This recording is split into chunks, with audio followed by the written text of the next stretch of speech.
Hi అండి, welcome to our channel. ఈరోజు video వచ్చేసి ఆంధ్ర స్టైల్ హెల్దీ పెసరెట్టు ఎలా తయారు చేయాలో వీడియోలో చూద్దాము.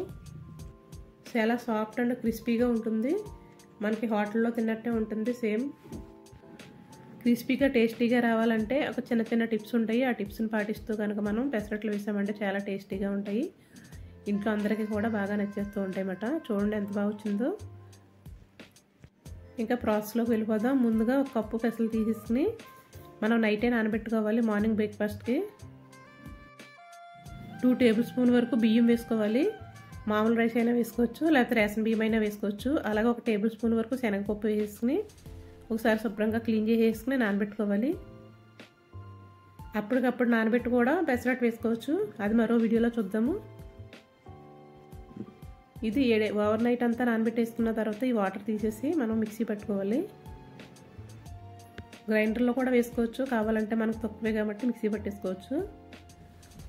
కొంచెం వాటర్ పోసేసుకుని మనం నానబెట్టుకున్న వాటర్ ఉన్నాయి కదా, ఆ వాటరే కొన్ని పోసేసుకుని ఒక 4 పచ్చిమిరపకాయలు, అలాగే 1 ఇంచ్ అల్లం ముక్కలు చిన్న చిన్న ముక్కలు కింద కట్ చేసేసుకుని వేసుకోవాలి. అలాగే ఒక 1/2 టీ స్పూన్ వరకు జీలకర్ర, ఒక 1/2 టీ స్పూన్ వరకు పసుపు వేసేసుకుని మిక్సీ పట్టుకోవాలి. ఇప్పుడు ఈ పెసరపిండిని ఒక గిన్నెలోకి వేసేసుకుందాం. పిండి టైట్గా ఉంది కాబట్టి మిక్సీ జార్లో కొన్ని వాటర్ పోసుకుందాం. తగినంత సాల్ట్ వేసేసుకోవాలి. ఒక 1/2 టీ స్పూన్ అయితే సరిపోతుంది. చూడండి ఇంకా టైట్గానే ఉంది కదా, ఇంకొంచెం వాటర్ పోసేసుకుని లూజ్గా కలుపుకోవాలి. మనకి దోశ పలుచగా రావాలంటే కనుక బ్యాటర్ అనేది ఇలా ఉండాలి, ఈ విధంగా ఉండాలి. బియ్యం వేయటం వల్ల ఎంత పలుచగా కావాలంటే అంత పలుచగా వస్తాయి. ఇప్పుడు స్టవ్ పైన ఒక ప్యాన్ పెట్టేసుకుని దోశ ప్యాన్ పెట్టేసుకుని ముందు నీళ్ళు చిలకరించుకోవాలి.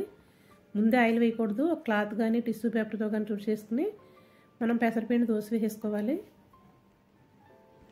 చూడండి ఎంత పలసకన్నా వేసుకోవచ్చు.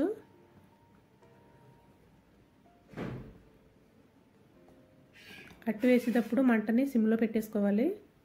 అట్టు వేసిన తర్వాత దానిపైన కొంచెం ఉల్లిపాయ ముక్కలు వేసేసుకుని క్యారెట్ కూడా వేసుకోవచ్చు. క్యారెట్, కొత్తిమీర, ఇప్పుడు కొద్దిగా జీలకర్ర కూడా చల్లి వేసుకుని కొంచెం ఆయిల్ తీసుకుని చుట్టూరు పైన కూడా వేసేసుకోవాలి.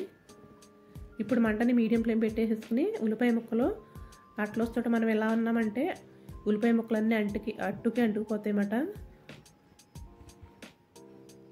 మనం శనగపప్పు వేయటం వల్ల కూడా చల్లారినా కూడా అట్టు అనేది బీసిపోకుండా గట్టిగా అవ్వకుండా మెత్తగా ఉంటుంది. చూడండి అట్టు వేగిపోయింది. రెండో వైపు తిరగక్కర్లేదు. ఇంకా చాలా క్రిస్పీగా టేస్టీగా వస్తాయి. 2 తినేవాళ్ళు 4 అట్లు తింటారు, అంత టేస్టీగా ఉంటాయి. ఒకసారి ట్రై చేసి చూడండి. మరి ఇలాంటి మరెన్నో వీడియోస్ కోసం please subscribe. Thank you for watching.